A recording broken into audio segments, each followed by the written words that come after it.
En 1987, con el premio Vincent Van Gogh, Ariel Riva irrumpe en el escenario plástico nacional con inusitada fuerza expresiva. Un nombre para retener, advertirá de inmediato el crítico uruguayo Nelson Di Maggio. Nacido en 1957 en San José, muere prematuramente en Montevideo en 1995, culminando precozmente una producción unitaria, contundente, realizada desde el espacio vulnerable, donde la vida y la muerte se rozan.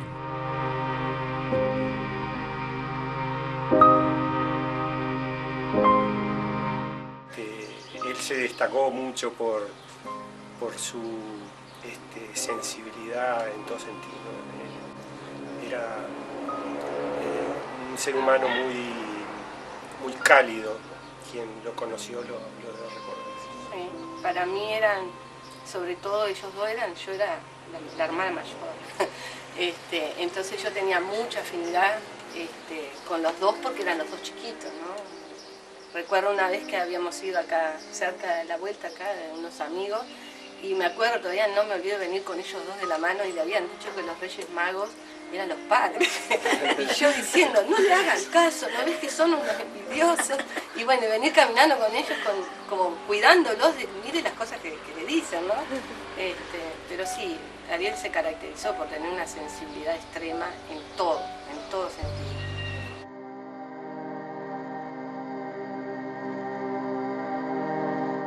¿Cómo creen que comenzó su vocación artística? Yo creo que fue innato, ¿no? Porque desde muy chico el lápiz y el papel para el trazo fue una constante y algo que lo destacaba, ¿no? Siempre en el dibujo, pero escapa su sensibilidad al dibujo y a la pintura. Abarca la literatura, abarca la música. En ese sentido era muy completo, ¿no? Un gran lector. El testimonio es la biblioteca que nos dejó, que fue hasta una enseñanza para nosotros. Nosotros, Ariel partió y seguimos aprendiendo de él a través de la lectura de lo que él dejó en su biblioteca. Era realmente un intelectual.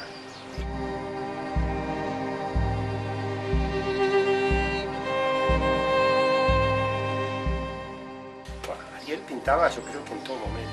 Después de su viaje a Europa y Estados Unidos con el grupo de arquitectura de la generación 77, ahí tuvo el contacto con la cuna de la pintura mundial. Visitó todos los museos que pudo, tanto en Estados Unidos como en Europa. Y al regreso creo que vino muy sensibilizado de eso. Y cuando comienza la etapa más formal en su formación en pintura, recuerdo que en el año 86 nace mi segundo hijo y en el sanatorio yo le había llevado a mi señora para que leyera en los momentos de internación la revista Z, y ahí él fue a conocer a mi hijo y estaba con ella y tomó la revista. En la revista había un anuncio de la Casa de la Cultura Salmar Michelini haciendo un llamado a aspirantes a entrar a la Casa de la Cultura, y era con un tope de 30 años y él ahí tenía 29. Y salió del sanatorio a inscribirse y quedó seleccionado, y ahí entra en el taller de la Casa de la Cultura Salmar Michelini. Dentro de sus docentes estaba Ana Salkowski, con la que posterior a eso ingresó a su taller donde desarrolló toda su etapa formativa. Ana Salkowski dijo en algún momento, creo que fue en la exposición que se hizo al año del muerto, el que se hizo en Montevideo y luego se trajo para acá, ella dijo que Ariel fue su primer alumno egresado, porque estuvo en el taller con ella hasta el 89, 90 por ahí, y dijo, y fue un egresado porque yo ya no tenía nada más para enseñarle, ¿no? Como que ya había cumplido con ella, no podía decir nada, ¿no? Entonces,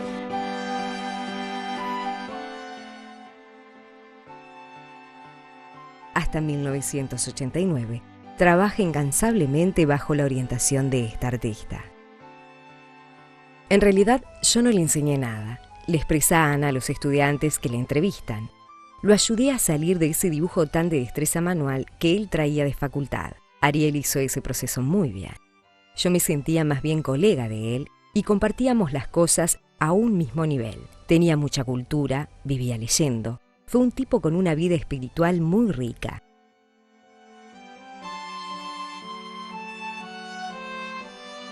Y ahí sí, ahí fue impresionante todo lo que hizo en esos pocos años que tuvo. Su inicio fue tardío, quizás, pero con una obra impresionante.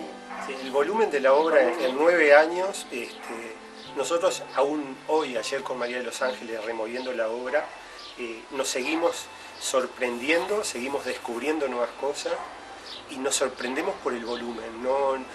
La pregunta que tú hacías de cuándo pintaba Ariel, yo creo que pintaba siempre. Si no es imposible, en 9 años son cientos de obras que están desparramadas por el mundo. Hay obras en colecciones particulares en Europa, en Estados Unidos, en Uruguay también hay bastante. Pero lo que queda acá como patrimonio de la familia tiene un volumen que no daría el museo más grande de Uruguay para exponerlo toda. Muy grande. Me preguntaban por quién se motivó. Yo creo que la obra de Ariel no es reflejo de nadie en particular, como muchas veces pasa, ¿no? Es bien propia de él. Y incursionó en todas las técnicas que se le puedan ocurrir. Él incursionó en todo. Pero a excepción del óleo. El óleo no lo pudo usar por alergia. Por alergia. Entonces él no podía pintar óleo. Pero creo que después todo lo incursionó. Y adquirió lo suyo, su propio arte, ¿no? Una intensa sucesión de exposiciones y certámenes se producen a partir de 1987, en los que se revela una ininterrumpida labor creativa. Premios, distinciones, reconocimientos testimonian la calidad plástica y expresiva de su producción. Varias series simultáneas sucesivas de pintura y dibujos impulsaron esa dinámica. Anna Salskovsky nos dice: yo lo incitaba a trabajar en series con un formato único, con una técnica y con un nombre para que los englobara en un paquete de imaginación común. La primera serie, que denomina Alucinaciones, se desarrolla bajo el estímulo del taller de esta artista. En la ebriedad del demorado alumbramiento vocacional, escribirá luego Tatiana Oroño en el catálogo de la muestra retrospectiva de su obra realizada en San José en 1996, a lo que añade: el nacer plástico ha culminado. Es un momento de tomar decisiones. No dará el último examen de su carrera. No entregará la carpeta que tiene pronta con el proyecto final. La asunción de su destino de artista casi a los 30 años desvía los planes. Vuelve aventura y riesgo la vida, pues la vuelve arte, personaliza cada gesto, interioriza cada acción.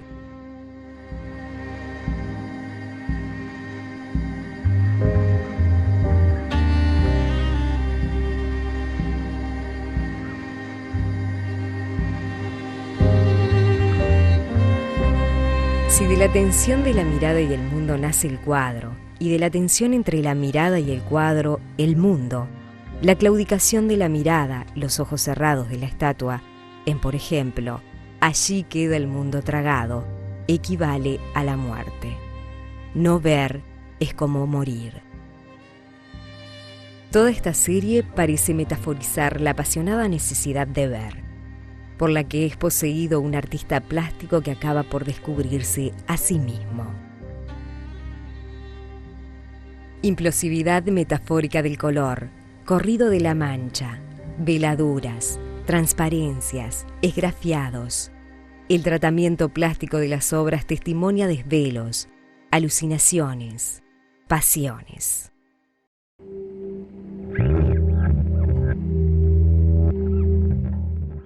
En la serie La mesa está servida, los grandes papeles introducen cambios sensibles en su obra.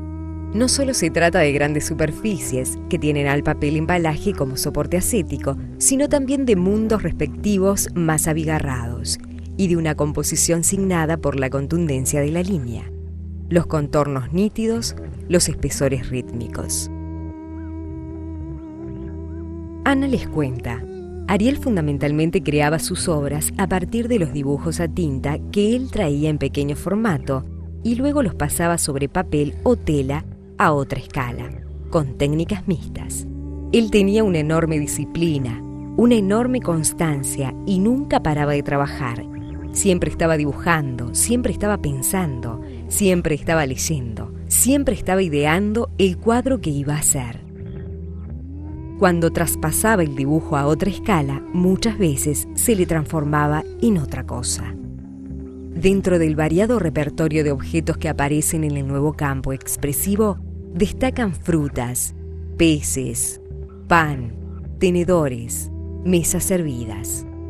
La comida como legado y como testamento, pero también como posible traición, si atendemos al título primario, La Última Cena, con el cual pensó titular la serie.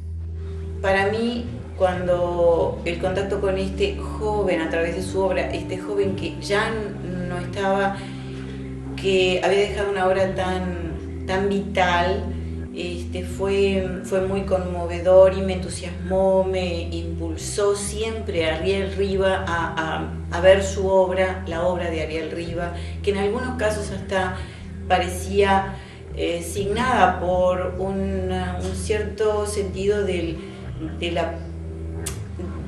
la tragedia que se avecinaba. Muy vital, pero a la vez con algo, con un aire, con una atmósfera de profecía o de presagio, diría. Del mismo año, 1988, son la mayoría de los dibujos en dry pen y pastel, muchos inspirados en textos de Marosa Di Giorgio, que dan origen a la serie Alfombras Voladoras. En los años 88-89, prosigue testimoniando Ana, Ariel tuvo un bloqueo hacia su mundo interior. Sentía que le faltaban imágenes interiores propias. Marosa los desbloqueó. Yo tuve oportunidad de mostrarle a Marosa Di Giorgio esta obra.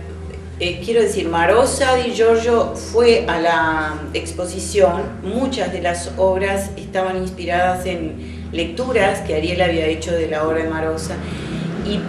Y tuve el privilegio de ver los originales de las obras de Marosa punteadas en rojo por Ariel.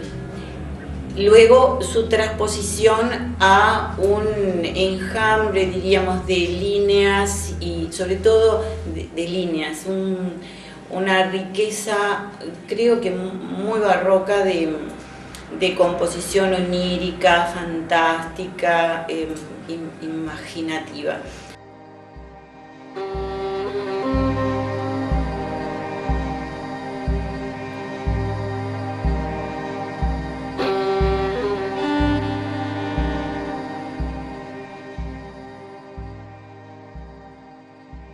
Las obras de los años 90 van diferenciándose. El mundo que parecía contenido por el dibujo se desdibuja. Se suelta la línea. Se distiende el trazo. Mordazas, vendas y telarañas tejen el paradigma de la soledad o la tela de la vida.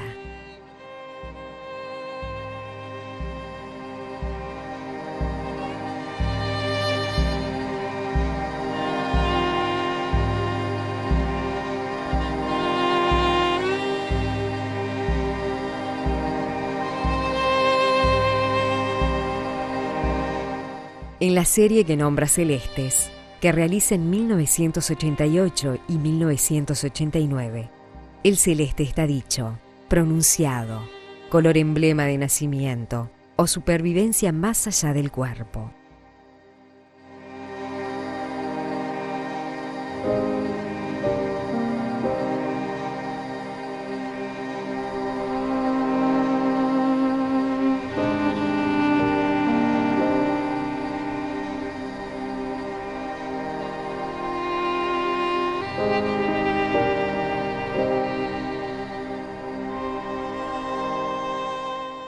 Gracia y fuerza en la línea, al decir de García Robles. Trazo sutil en contacto intermitente con el blanco del papel. La serie Cuartos Secretos, realizada durante 1991, se torna una alusión indirecta a la intimidad humana. El plano como espacialidad, velada por telones y cortinados, instituye un ámbito de privacidad corporal. escenas de soledad esencial, de frágil transitividad que hace inidentificables a los personajes. En estos cuartos buscan cobijo las escenas más vulnerables del acto de vivir.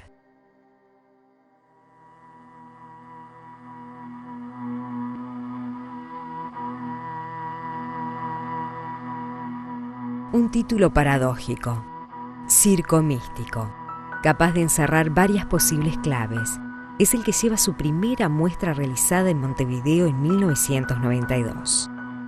La muerte prematura determinó que fuera la última. Agrega en esta muestra objetos, sillas, maniquíes, triciclos, en un contrapunto de realidad y ficción.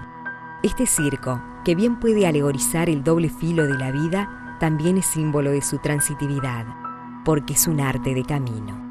Riva originalmente lo asocia con el tránsito místico, con la vía del conocimiento espiritual que lleva a una serie de estados progresivamente lúcidos.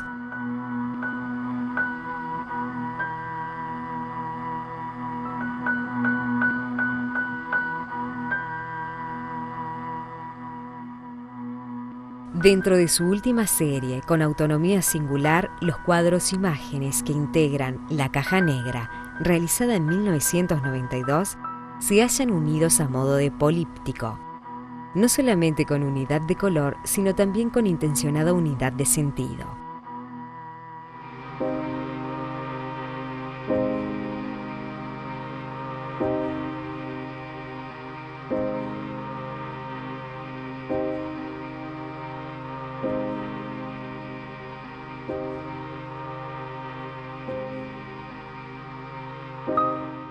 Esta subserie comporta sin duda un relato autobiográfico. Allí están sus juguetes, su silla a la manera de Van Gogh, la puerta blanca de su casa de San José, entreabierta. Entreabierta queda también nuestra esperanza de que esta obra integre algún día nuestro patrimonio cultural nacional, de que el unitario políptico que transcurre desde su rojo pleno a los sombríos morados pueda dialogar con el público, a plena luz, en el espacio urbano Maragato desde el lugar para el que fue originalmente imaginado. A manera de homenaje, el Banco de Previsión Social a un funcionario y destacado artista se lo podría homenajear en su ciudad natal buscando un espacio público para compartir su obra con la ciudad. Entonces se hizo en un pasaje que hay en el edificio, un refundido en la pared que tiene el tamaño de las 19 obras que forman parte de la Caja Negra. Esa Caja Negra, que es una obra que forma parte de la serie Circo Místico, tiene 19 obras que la conforman y tienen el tamaño de ese refundido. La arquitecta Sara Abdala, compañera de trabajo del Banco de Previsión Social, compañera de carrera, compañera de viaje de estudio, arquitecta actualmente del Banco de Previsión Social, hizo varios viajes a San José para proyectar la instalación así de la obra y surgieron varios problemas. Primero, periodo en que todavía no estaba la fotografía digital, costó llegar al color del cromatismo de Ariel en la reproducción de la obra. Y segundo, encontraban el problema que como era exterior el hermetismo de esa caja refundida, que iba a estar cerrada con un cristal hermético que permitiera el mantenimiento de la obra, y a su vez no pudieron solucionar cómo el Banco de Previsión Social iba a asegurar en el tiempo el reciclaje. Eso iba a haberlo que estarlo cambiando, ¿no? Eso quedó una idea muerta que yo creo que bien podría reflotarse con la tecnología atrás de filtros para la afectación de los rayos solares al color y a las obras, y de la tecnología digital de la fotografía para poder reproducir el cromatismo de Ariel en que sea una fiel reproducción. El legado de su obra representa lo más importante que define a un artista plástico, que la organización en el espacio y en el tiempo de su materia, estallido de color, continuidades de forma y representación, sean a la vez el camino de su organización cognitiva, de su saber sobre el mundo y sobre sí.